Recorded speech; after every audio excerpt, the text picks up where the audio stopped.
Hi, welcome to Art Journeyman. My name is Sage, and I'd like to relay to you a little story, a short experience that I had recently, and later on in the video, tie it into my drawing based meditation technique, which you will see. I'll provide that process in the corner of the screen here so you can kind of follow along while you listen. Anyway, the story revolves around me going to the pool with my son, and we live in a condominium complex here. We have a small pool that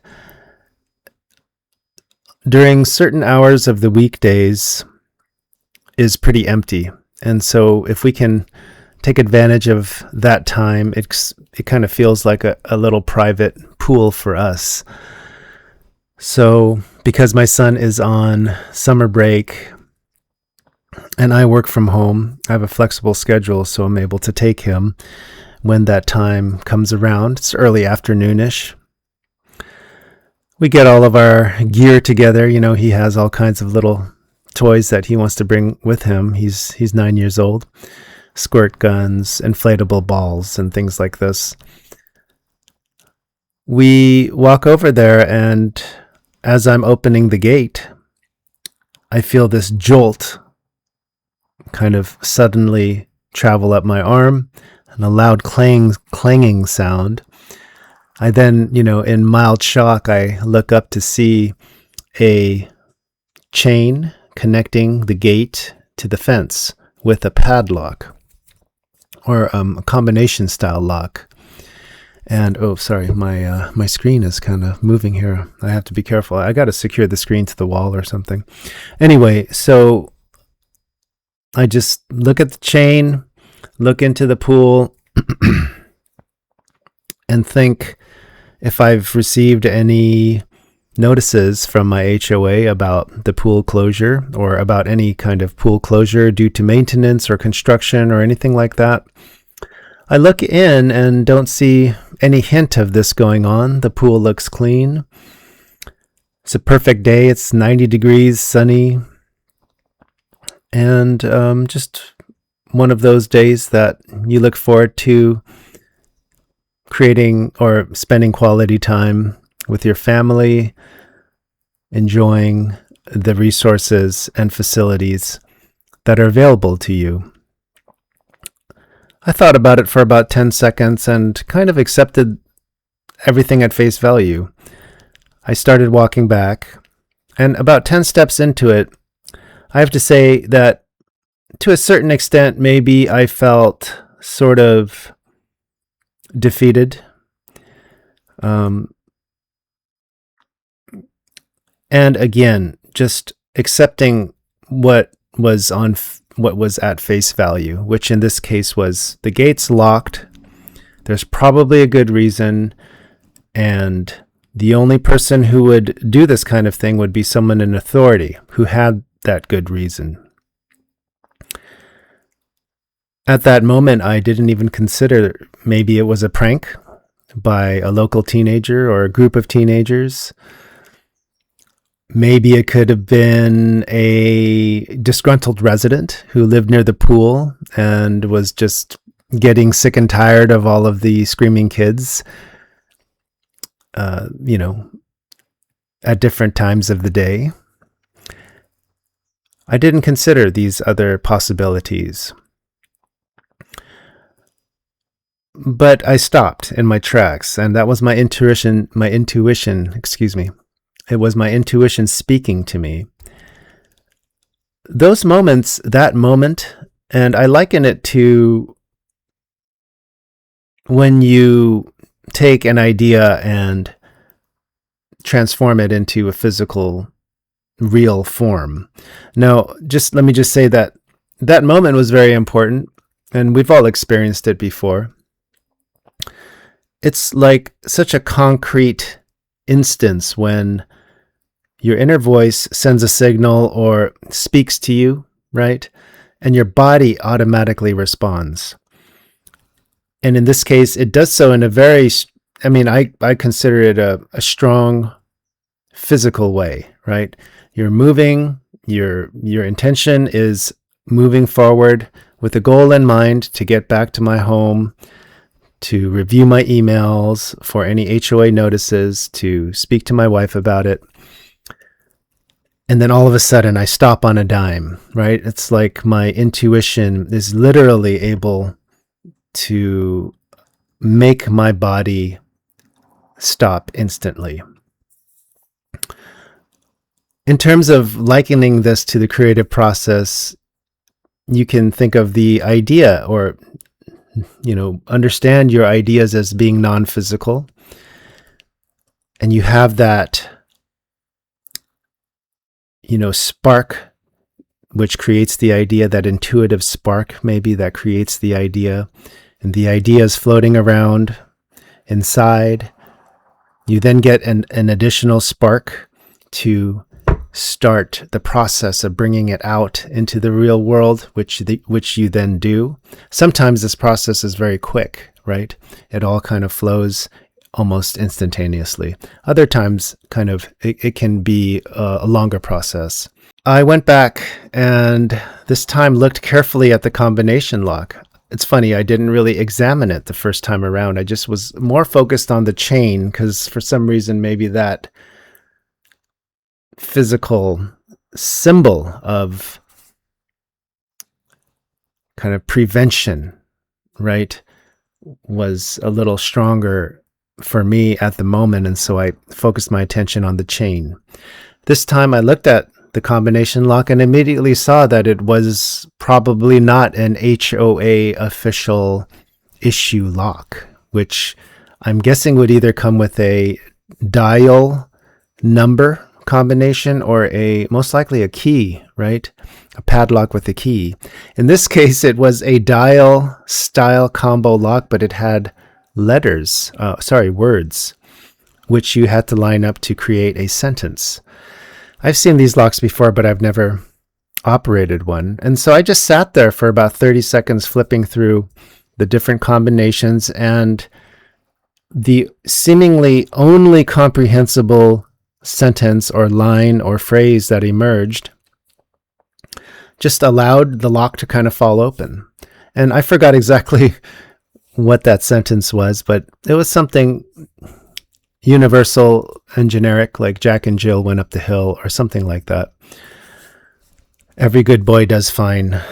I should have actually taken a photo. I didn't have my phone on me, but if I did, I would take a photo of the line. That would have been a nice thing to remember and use in a story, in relaying a story like this. But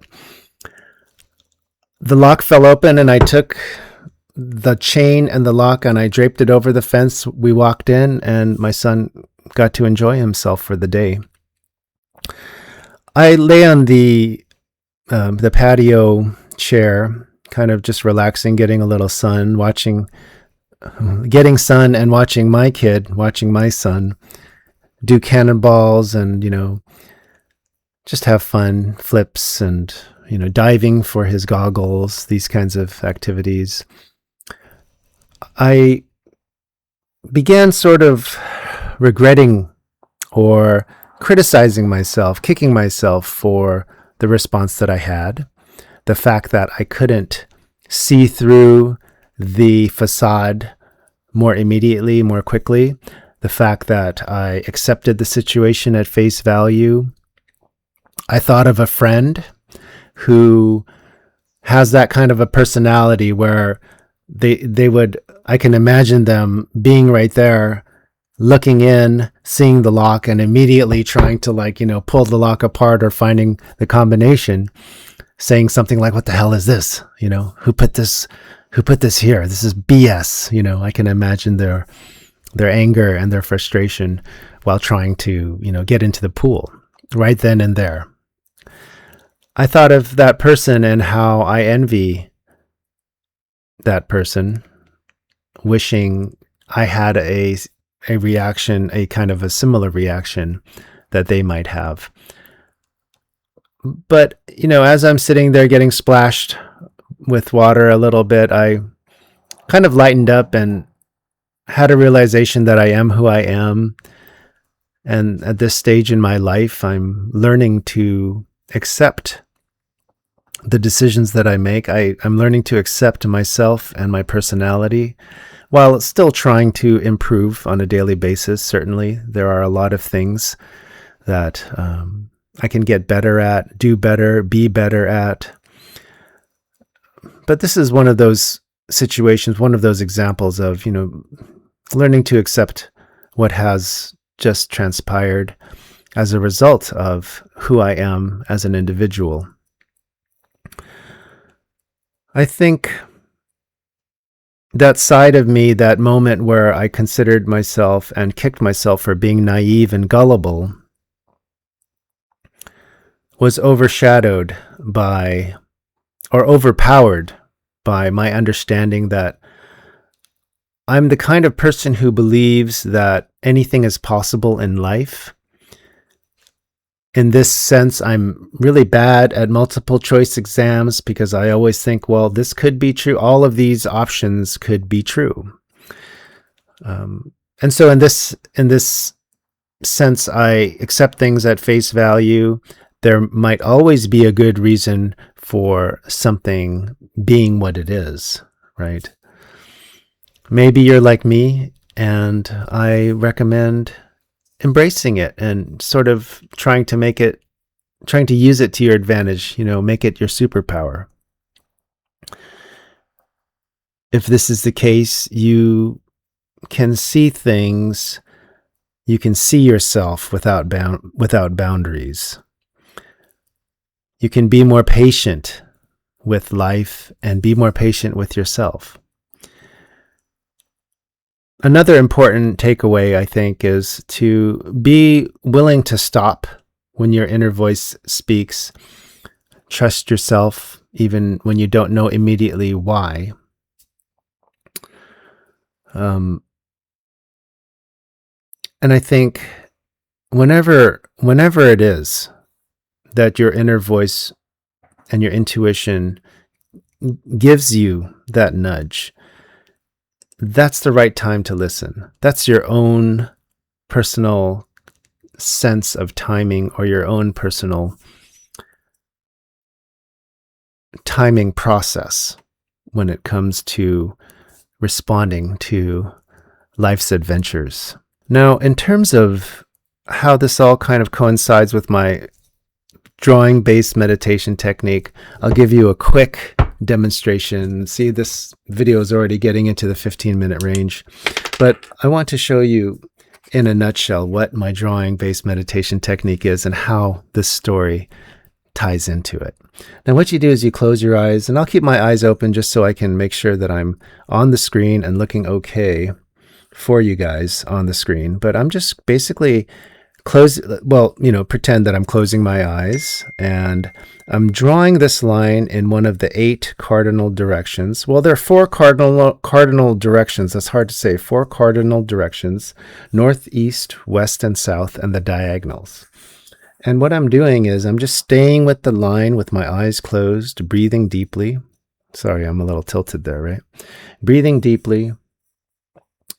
I'm staying with the line. In other words, I'm just breathing and imagining the line being generated, like the pen tip and my hand drawing the line, generating the line with, again, my eyes closed, imagining it as I'm drawing it in real time.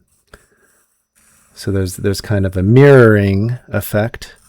And again, I'm just staying with it. And what happens is eventually a new direction will emerge, because you, in the back of your mind, instinctually, or however you want to say it, intuitively know that you have 8 directions to go in.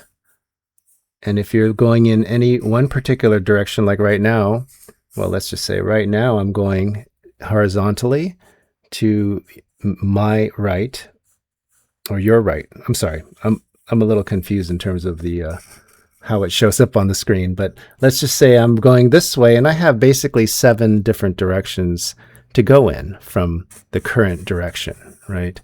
And I guarantee that if you just stay with the line, a new direction will emerge. Yes, it's done so much for me in terms of improving my confidence, creativity, decisiveness, among so many different things.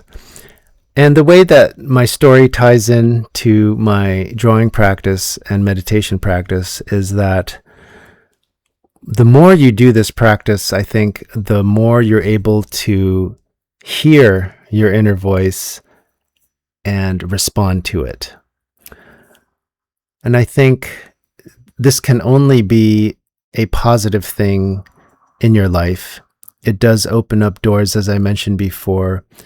It leads to so many great things, important things, where you can sort of compound and stack upon each other that lead to becoming a stronger person, developing yourself personally, just improving yourself on a daily basis. I think that this can really open up a lot of possibilities for you that will clarify so many things in your life and hopefully allow you to see your goals and move toward your goals. The two main takeaways from the story is, again, I think, the importance of being able to stop yourself, listen, and act upon your inner voice, your intuition, when it does call, when it does send out that signal. The other thing that this line technique does is it definitely helps you accept a lot of things going on in life and with yourself. Self-acceptance is a challenging thing for many of us. It's a challenging state to achieve. I think that this technique allows you to be in the moment and move kind of progressively, and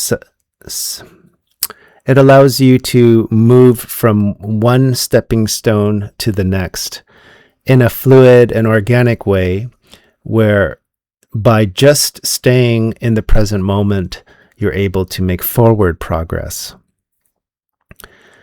Self-acceptance, understanding who you are, making decisions based on that. And when they do arise, you naturally move toward those directions and in those directions. I hope you enjoyed this breakdown, and I hope if you want, you can take a look at my drawing-based meditation technique. I'll have a bunch of different links below. If you want to very simply ask me some questions in terms of some other resources, which will be part of those links below, you can just email me to really make things simple. That will require you to go to my homepage and fill out a little form to provide your email address. And I'd love to talk to you about using this technique if you're interested, how to get started, and how it can personally benefit you specifically. If you're looking for certain things that you'd like to work on personally, I'd love to hear about them. So until next time, I really appreciate you. I look forward to the next video. Take care until then.